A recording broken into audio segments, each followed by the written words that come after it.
भवानी शंकर क्या हैं कि पिछले वीडियो में हमने जाना कि पंडित श्री राम शर्मा आचार्य जी ने अपने प्रवचन में हमें बताया कि श्रद्धा का नाम पार्वती और विश्वास का नाम शंकर है। भवानी शंकर की इस महत्ता और महात्म्य पर विचार करते हुए गुरुदेव अपने प्रवचन में एक पौराणिक कथा सुनाते हैं। वह पौराणिक कथा आइए गुरुदेव के ही शब्दों में सुनते हैं।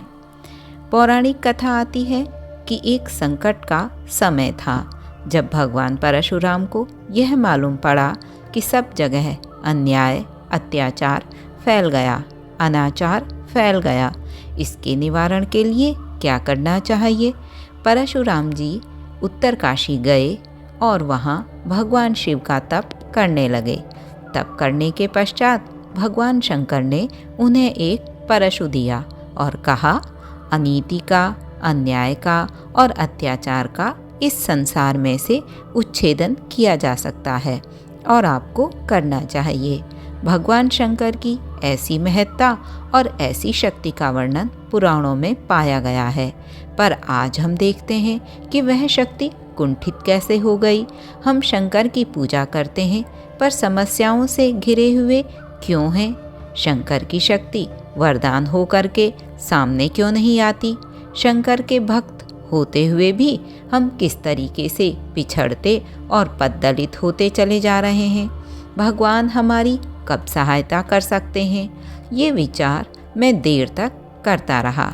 गुरुदेव आगे बताते हैं कि 18 पुराणों का अनुवाद मैंने संस्कृत से हिंदी में किया है।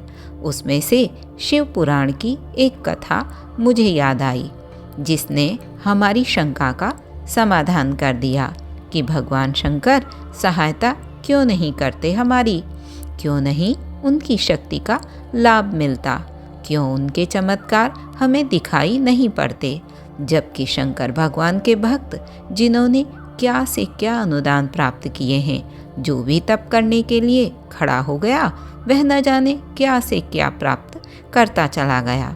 हम और आप जैसे शिव उपासक उस शक्ति को प्राप्त न कर सकते हों ऐसी बात नहीं, पर कहीं न कहीं चूक रह जाती है, कहीं न कहीं भूल रह जाती है। उस भूल को हमें निकालना ही पड़ेगा और निकालना ही चाहिए। इसके बिना अध्यात्म का पूरा लाभ नहीं मिल सकेगा और दुनिया के सामने हम सिर ऊंचा उठाकर यह नहीं कह सकेंगे कि हम ऐसी शक्ति के उपासक हैं जो अपनी उंगली के इशारे से सारी दुनिया को हिला सकती है। तो गलती और चूक कहाँ हो गई? चूक और गलती वहाँ हो गई जहाँ भगवान शिव और पार्वती का असली स्वरूप हमको समझ में नहीं आया। उसके पीछे जो फिलॉसफी है वह समझ में नहीं आई, मात्र उसका बाहरी स्वरूप समझ में आ गया। भगवान शंकर का भी एक कलेवर है और एक प्राण, एक बहिरंग स्वरूप और एक अंतरंग स्वरूप। उनका अंतरंग स्वरूप कैसा है? आइए अगली वीडियो में जानें।